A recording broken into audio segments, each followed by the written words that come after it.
Good evening and welcome to NTD UK News. I'm Stuart Lees and here are today's top stories. Health Secretary Matt Hancock says no vaccine appointments will be cancelled, though delivery delay will hit the UK's supply. The UK and the EU are in vaccine crossfire again, with the EU threatening to ban exports. And the inquest into Sarah Everard's death opens.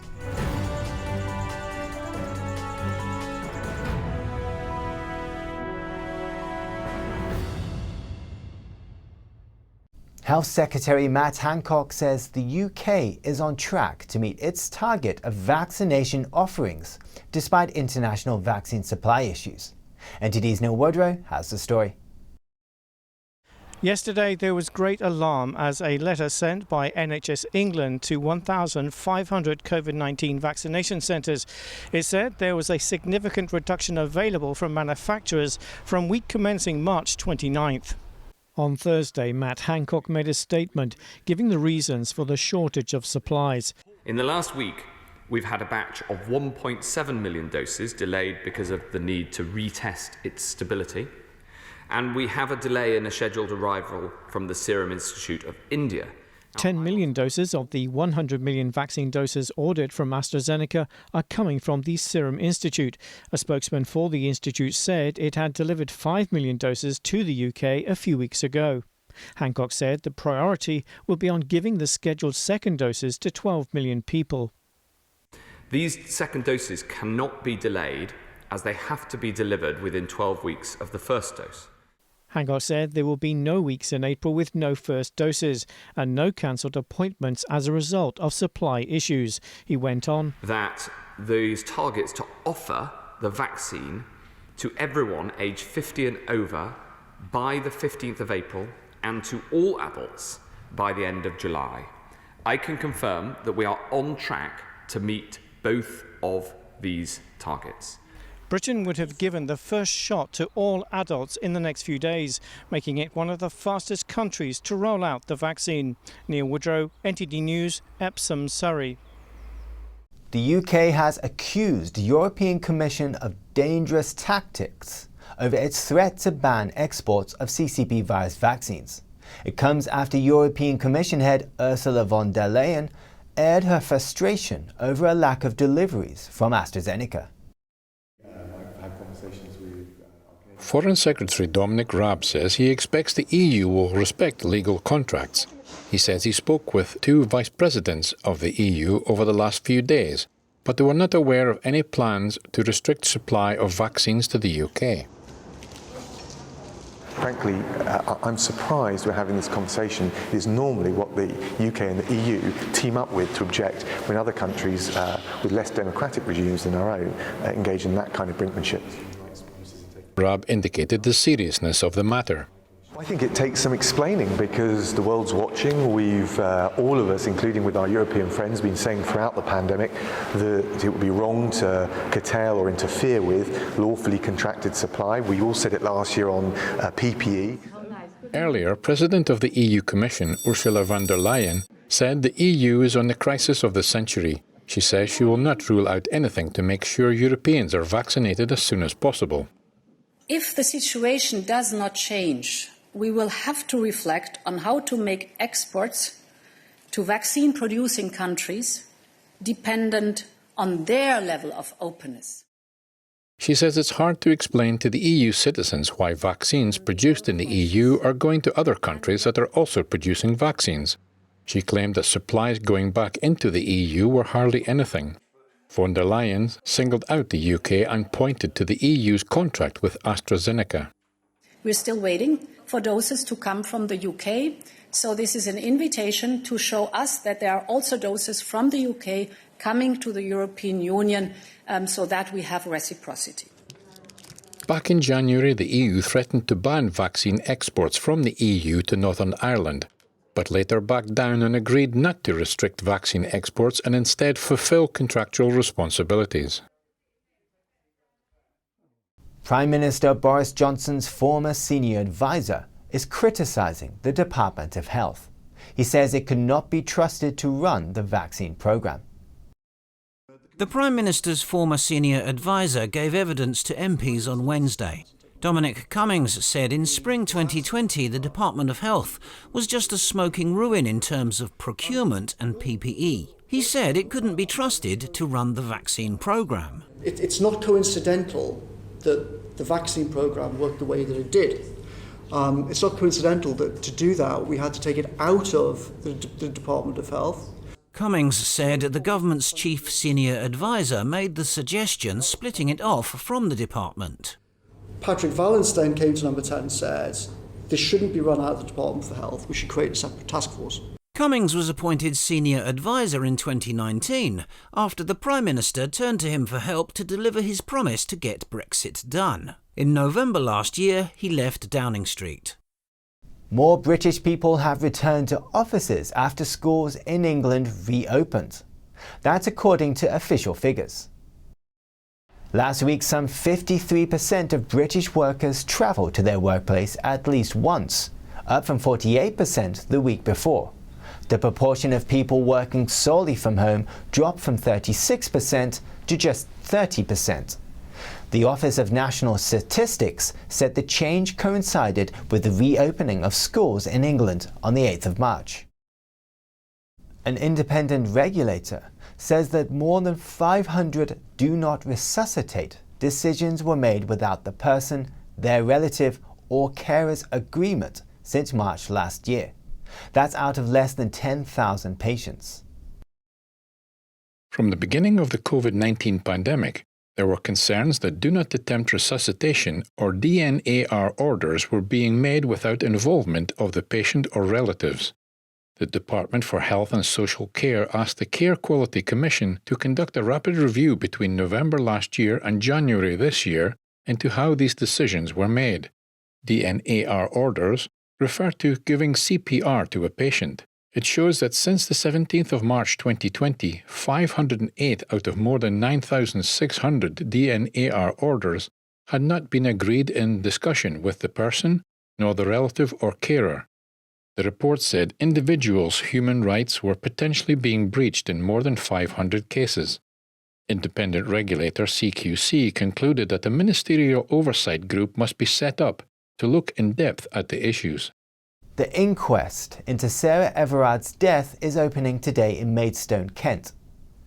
The senior coroner said the body had been released so that the family can plan for her funeral. Police are waiting for the result of the second post-mortem. The first one proved inconclusive. The 33-year-old went missing while walking home on March the 3rd. Serving police officer Wayne Cousins has been charged with her murder. Police continue to search for clues. The government says all police forces in England and Wales are to start recording misogyny as hate crime. It follows pressure from campaigners following the death of Sarah Everard. Here's NTD's Jane Wall with more. Crimes motivated by sex or gender will be recorded by police forces across England and Wales from this autumn. A Home Office minister announced the move during a debate on the domestic abuse bill, saying it will start on an experimental basis. That on an experimental basis, we will ask police forces to record and identify any crimes of violence against the person, including stalking and harassment, and sexual offences where the victim perceives it to have been motivated by a hostility based on their sex. She says the data could inform long-term decisions following the Law Commission's recommendations. 11 out of 43 police forces in England and Wales already record misogyny as a hate crime, have trialled the policy or are considering to implement it. Widening this to all police forces came in response to calls from Labour's Baroness Kennedy of Cradley to make misogyny a hate crime. The Crown Prosecution Service defines hate crime as a range of criminal behaviours where the perpetrator is motivated by hostility or demonstrates hostility towards the victim's disability, race, religion, sexual orientation or transgender identity. While there's no specific hate crime offence in England and Wales, if it's proven, judges have the powers to increase sentences and punishments. Calls to add sex and gender to the list has gained traction among campaigners following the death of Sarah Everard. Such calls, though, have some worried. A reminder that misogyny is popularly understood as hatred of women. But in the last week, and even today, it's been hinted at, The police have been described as institutionally misogynist. Is that true, that the police hate women? Or to repeat the mantra, that society is suffering an epidemic of misogynist violence? I don't recognise this nightmarish catastrophising vision. This comes as the Scottish Parliament passed a controversial hate crime bill earlier this month, with critics saying it could have a chilling effect on freedom of expression. Jane Werrell, NTD News, London. New plans to tackle climate change will mean more companies will have to pay for their carbon emissions. It's part of the government's plan to ramp up steps to hit zero emissions by 2050. NTD's Patrick Hayden has the story. New government plans say more companies will be forced to pay for their CO2 emissions as part of the UK's effort to tackle climate change. Among the plans is to make the steel industry nearly zero emissions by 2035. It wants to establish a framework for businesses to transition from fossil fuels to low-carbon alternatives like hydrogen, electricity or biomass. It says it will provide over £1 billion to cut emissions for industry, schools and hospitals. The government's vision is to get greener and remain competitive. The challenge will be not to lose industry to foreign countries. The government says its plan will create and support 80,000 UK jobs over the next 30 years. It does concede, though, that in many cases the cost of making low-carbon products will be higher than the current production methods. Patrick Hayden, NTD News, London. Up next, the UK looks to building a space command, and defence expert tells us why it's important. That and more when we return.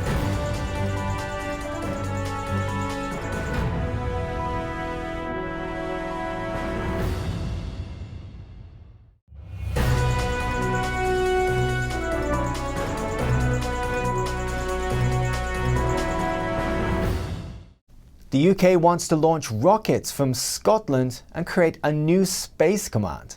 We spoke to an expert to understand why this is important. NTD's El Rhodes has the story.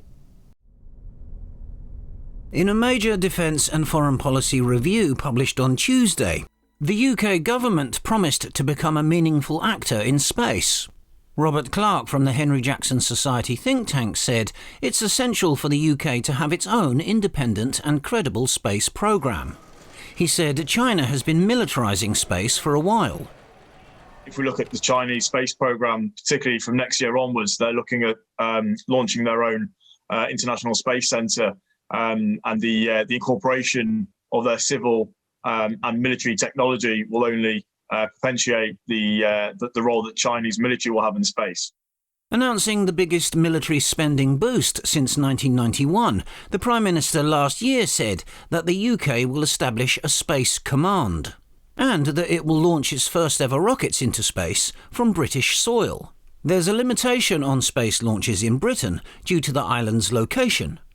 Only spots near the equator can take the most advantage of the Earth's rotational speed to launch a bigger spacecraft. Clark says some of the UK's overseas territories would be positioned in incredibly strategic spots for space launches and other uses. Diego Garcia in the British Indian Ocean territories, the Ascension Islands and the Falklands. These are overseas territories which hold a unique spot, which are perfectly suitable for things like space-based programs and satellites and radar facilities. Clark describes space's growing role in defence. So space and cyber will be increasingly integrated from a military perspective, and it will really be able to give a much more clearer understanding of the intelligence and sort of the surveillance aspect, which is important from a military perspective. He says a demilitarised space is not feasible anymore. Earl Rhodes, NTD News. Campaigners are urging the UK government to ban fur imports from China after footage shows widespread animal abuse and disregard for health protocols. Just to warn you, this piece may be disturbing for some viewers.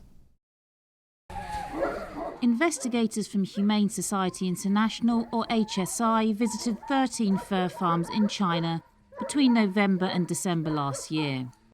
They found evidence of animal abuse that breaches China's own regulations on animal housing and welfare. In response, campaigners want the UK to ban fur imports. In the photos and footage released, hundreds of foxes and raccoon dogs are tightly packed in dirty cages. On several farms, raccoon dogs were filmed repeatedly and randomly stabbed with a double-spiked electrocution device, which is meant to kill the animals instantly. HSI's veterinary advisor, Professor Alistair Macmillan, says, instead of instant death, they are likely to be immobilised by the electric shocks, but remain conscious and feel the intense pain of electrocution. A farmer admitted that the meat from slaughtered fur animals is sold to local restaurants for human consumption. HSI says, despite the investigation taking place during the pandemic, the Chinese farms routinely ignored disease control regulations. According to HSI, China is home to the largest fur-producing industry in the world, rearing 14 million foxes, 13.5 million raccoon dogs, and 11.6 million mink in 2019.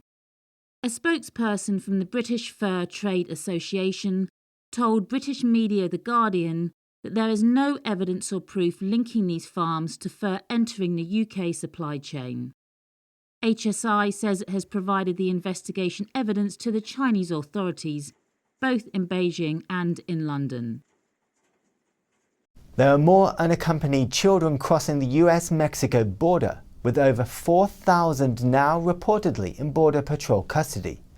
NTD's Miguel Moreno has a story and more from a border town in Texas. Not even a week ago, Border Patrol reportedly detained over 3,200 children at the U.S.-Mexico border, all without their parents. Now, according to CBS and CNN, that number's gone up by 1,000, 4,200 total. Border Patrol got back to us, but they neither confirmed nor denied those reports. So we're here in the Rio Grande. We came down here to get a feel for the area and speak with Texans about the influx of illegal border crossings. In the border town of Laredo, attorney Nelly Viama has practiced law for 20 years, specializing in immigration. You know, as an attorney, we follow the law. There's laws in process, and we have to follow that. She says she's worried about the surge in illegal border crossings. For one, Viama says the community's safety is at risk when immigrants infected with COVID-19 enter the country. Secondly, criminal cartels profit from the flow of human lives. What seems to happen is that the people in Central America got the wrong message, perhaps by the cartels, because of course they're making money with this. And I hear this from the other side, so I have a very balanced perspective because one of my sons is a border patrol, so he's stationed in the Donna station. And those are the stories that he hears from these families, you know, that, oh, well, they said that we can come, that Biden is going to help us. And it looks like business is booming for cartels. Check out this video taken at the border on March 11th, courtesy of Tripwires and Triggers. A thick line of migrants await their turn to illegally cross into the U.S. According to Reuters, Mexican President Obrador says they need to regulate the flow of migrants because that business can't be tackled in a day. Laredo residents say the border isn't just the U.S.'s responsibility. Each government should take responsibility. Everybody tries to protect their borders, so, I mean, I understand that too, but I mean, you got to protect that too. Sometimes I feel like it's Mexico's responsibility, not so much the U.S.'s. I think in Mexico there aren't a lot of jobs over there. Well, the people have to find them. That's why they come. That's why we came, because there aren't many opportunities there like the ones here. For Sandra Whitten, a Texas Republican and former congressional candidate, the border crisis hits home. Her husband's a Border Patrol agent. We've seen all the outbreaks, whether it was COVID-19, whether it's been scabies or fleas or chickenpox or, H1N1. All of this stuff comes across the border, but nobody stops to think about the agents. Where you see all of these newscasts about, oh, what about all these people who have made the decision to come into the country illegally? We have to make sure that their health is taken care of. A day after this interview, Governor Greg Abbott said the Biden administration agreed to offer Border Patrol COVID-19 vaccines after months of inaction. That's supposed to start this week. A reporter asked White House Press Secretary Jen Psaki if Mexico was doing enough to stem the flow of illegal immigrants crossing into the U.S. She said more could be done, but didn't say what more they could do. Miguel Moreno, NTD News, Laredo. And Texas is expanding a program that combats the smuggling of drugs and people into the state. It now cracks down on human trafficking involved in illegal border crossings. NTD's Kevin Hogan has more. The governor of Texas, Greg Abbott, announced the state is expanding a program that combats the smuggling of drugs and people into the state. As part of the expansion of Operation Lone Star, public safety troopers and Texas Rangers will interview unaccompanied minors who cross the border. Officers will ask them questions designed to tell if they're victims of human trafficking. This way, they'll get information that will help them arrest the traffickers.